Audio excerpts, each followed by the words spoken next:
शांति की शुरुआत एक मुस्कान के साथ होती है। दुनिया एक दर्पण की तरह है। आप इस पर क्रोधित होंगे तो यह भी आप पर क्रोधित होगी, और अगर आप मुस्कुराएंगे तो यह भी मुस्कुराएगी। आइए एक प्यारी सी कहानी सुनाती हूँ। एक व्यक्ति एक बगीचे से गुजर रहा था। उस बगीचे में हजारों फूल खिले हुए थे और सारे फूल मुस्कुराते हुए नजर आ रहे थे। उस बगीचे का नज़ारा स्वर्ग के समान था। वह व्यक्ति उस फूल के पास गया और बोला, तुम कुछ दिनों में मुरझा जाओगे और मिट्टी में मिल जाओगे, फिर भी तुम मुस्कुराते रहते हो, हमेशा खिले खिले से रहते हो, ऐसा क्यों? वह फूल कुछ नहीं बोला। थोड़ी देर में एक तितली कहीं से उड़ती हुई आई और फूल पर बैठ गई। काफी देर तक तितली ने फूल की ताजगी का आनंद लिया और फिर उड़ गई।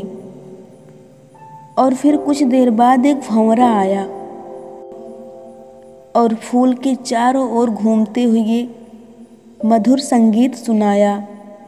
फिर फूल पर बैठकर फूल की खुशबू ली और फिर उड़ गया। और फिर एक छोटा सा बच्चा अपनी माँ के साथ उस बगीचे में आया। उस मनमोहक खिलते हुए फूलों को देखकर उसका मन बहुत खुश हुआ। अपने कोमल हाथों से फूलों को स्पर्श किया और फूल से खेलने लग गया। अब फूल ने उस व्यक्ति से कहा, देखा तुमने, पल भर के लिए ही सही, लेकिन मेरे जीवन ने ऐसे ही ना जाने कितने लोगों को खुशियाँ दी हैं। इस छोटे से जीवन में ही मैंने बहुत सारे चेहरों पर मुस्कान बिखेरी है।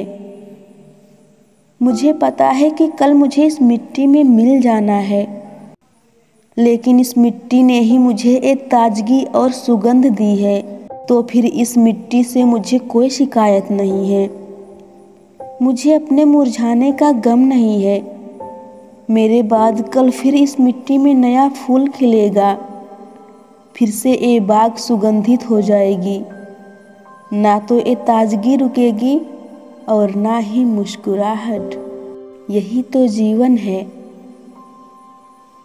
आपकी एक छोटी सी मुस्कुराहट भी कई लोगों के चेहरों पर मुस्कान ला सकती है। इसलिए हमेशा मुस्कुराते रहिए। अगर आप एक अध्यापक हैं और जब आप मुस्कुराते हुए कक्षा में प्रवेश करेंगे तो देखना सारे बच्चों के चेहरे पर मुस्कान छा जाएगी। अगर आप एक डॉक्टर हैं और मुस्कुराते हुए मरीज का इलाज करेंगे तो मरीज का आत्मविश्वास 2 गुना हो जाएगा।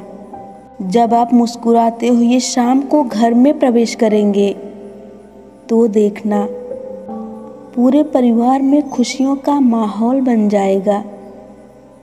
इसलिए हमेशा मुस्कुराते रहिए, क्योंकि ये जीवन आपको दोबारा नहीं मिलेगा।